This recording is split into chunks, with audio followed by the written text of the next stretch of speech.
اللہ جل وعلا کی حمد و ثنا کے بعد رسول رحمت، شفیع معظم، نبی محتشم، حضور ختم المرتبت، اللہ کے پیارے امت کے سہارے، رب کے محبوب، دانائے غیوب، مالک رقاب امم، فخر عرب و عجم، والی کون و مکاں، سیاہ لا مکاں، سید انس و جاں، سرور لالا رخاں، نیر تاباں، سرنشین مہوشاں، ماہ خوباں، شہنشاہ حسینہ، تتمہ دوراں، سرخیل زہرہ جمالاں، جلوہ صبح ازل، نور ذات لم یزل، باعث تکوین عالم، فخر آدم و بنی آدم، نیر بطحہ، رازدار ما اوہا، شاہد ما طغا،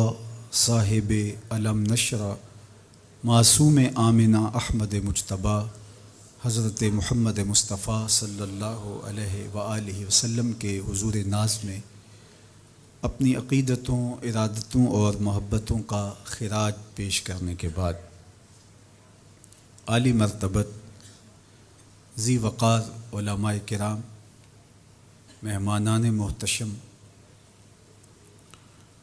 معزز حاضرین و حاضرات، ناظرین و ناظرات، السلام علیکم ورحمۃ اللہ وبرکاتہ۔ کتاب رحمت قرآن مجید نے ہمیں مخاطبت کرتے ہوئے ارشاد فرمایا، وَكَذَلِكَ جَعَلْنَاكُمْ أُمَّةً وَسَطًا، کہ ہم نے آپ کو امت وسط بنایا۔ تو دو چیزیں یہاں بیان فرمائی گئیں۔ ایک تو ہمارا نام، ہمارا تعارف، ہماری پہچان امت کے ذریعے سے کی گئی ہے کہ تم امت ہو، اور یہ وہ امت ہے جو میرے حضور نے جوڑی ہے۔ تنکا تنکا کر کے یہ گھونسلہ بنا، کوئی روم سے آیا، کوئی حبشے سے آیا، کوئی فارس سے آیا، کوئی مکے کا باسی تھا، کوئی مدینے کا رہائشی تھا، کوئی یمن سے سفر کرتا ہوا آن پہنچا، اور یہ ایک امت بنی۔ میرے حضور نے امت بنائی تھی، فرقے ہم نے بنائے ہیں، امت کو ٹکڑوں میں ہم نے بانٹا ہے۔ استاد ابراہیم ذوق نے کہا تھا، ہفتادو دو فریق حسد کے عدد سے ہیں، اپنا یہ طریق کے باہر عدد سے ہیں۔ حسد کے عدد نکالو تو 72 بنتے ہیں۔ تو کہا کہ یہ حسد کا نتیجہ ہے کہ امت فرقہ فرقہ ہو گئی اور ٹکڑوں میں بٹ گئی۔ مجھے بتاؤ، جس نے امت جوڑی تھی اس کے قلب اطہر پہ کیا گزرتی ہوگی؟ گھر میں دو بیٹے آپس میں بولتے نہ ہوں تو باپ کے حلق سے نیچے لقمہ نہیں اترتا۔ جس کی امت فرقوں میں بٹ گئی، طائف کے بازاروں میں، مکے کی گلیوں میں،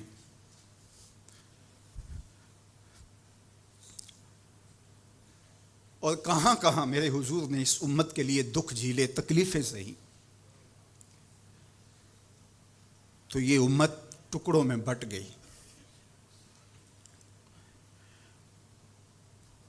حضور سے ہمیں معافی مانگنا ہوگی۔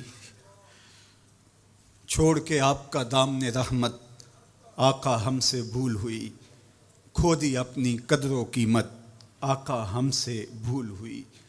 دیکھ ہماری آنکھ مچولی، اپنے سینے اپنی گولی، بھول گئے ہم درس اخوت، آقا ہم سے بھول ہوئی۔ بن گئے سیم و زر کے بندے، تن کے اجلے من کے گندے، لٹ گئی ہم سے فقر کی دولت، آقا ہم سے بھول ہوئی۔ دنیا کے ٹھکرائے ہوئے ہیں، تیرے در پہ آئے ہوئے ہیں، کھول دے اپنا باب رحمت، آقا ہم سے بھول ہوئی۔ ہم سے غلطی ہوئی کہ ہم ٹکڑوں میں بٹ گئے، ہم گروہوں میں بٹ گئے، اور اس کا نتیجہ کیا ہے؟ آج پوری امت زخم زخم ہے، پوری امت لہو لہو ہے۔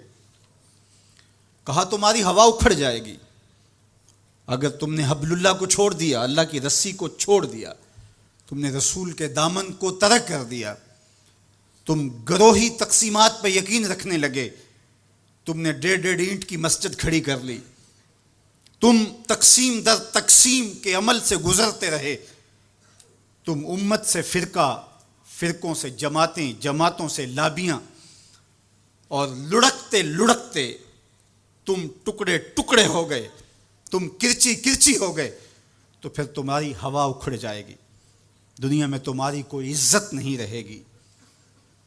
آج حضور کے قلب اطہر پہ کیا گزرتی ہوگی جب شام کی بچیوں کے منہ پہ تماچے مارے جاتے ہیں، جب بغداد میں حضور کی امت خانمہ برباد نظر آتی ہے، جب برما میں آری لے کر کے اعضاء کاٹ دیے جاتے ہیں، جب دشت لیلہ سے لے کے کندھار تک اور غزہ سے لے کے کشمیر تک لاشیں ہی لاشیں بکھری ہوئی نظر آتی ہیں، بستی بستی، کریا کریا، صحرا صحرا خون، بستی بستی، کریا کریا، صحرا صحرا خون، امت والے امت کا ہے کتنا سستا خون، امت والے امت کا ہے کتنا سستا خون۔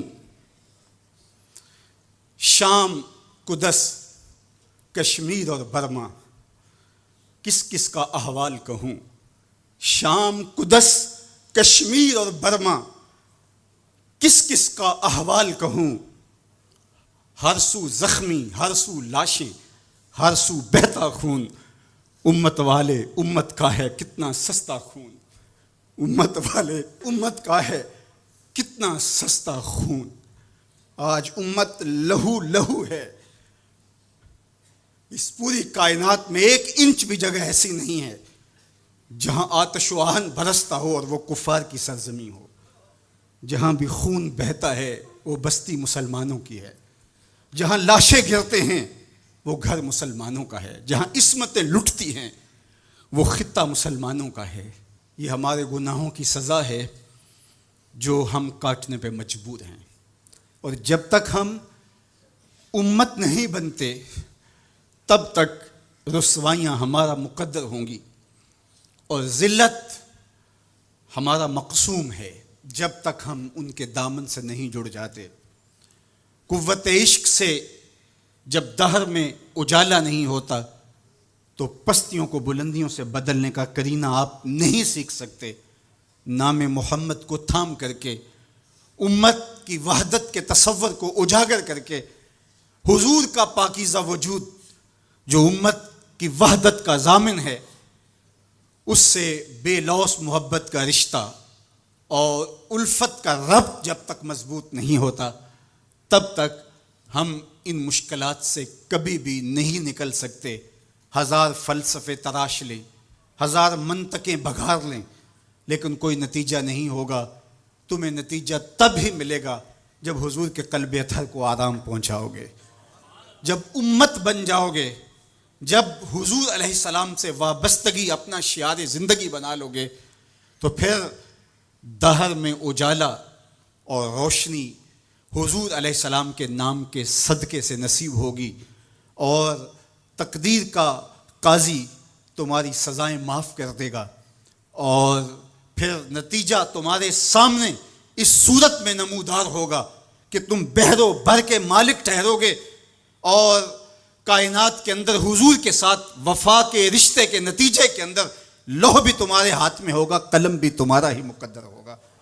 لیکن شرط یہ ہے کہ تم صحیح معنی کے اندر امت بن جاؤ۔ وَأَنْتُمُ الْأَعْلَوْنَ إِن كُنتُم مُؤْمِنِينَ، یہ میرے رب کا وعدہ ہے، اور میرے رب کے وعدے سچے ہوتے ہیں۔ کہا تم ان کے بن کے تو دیکھو، عزت کا تاج میں تمہارے سر پہ رکھوں گا۔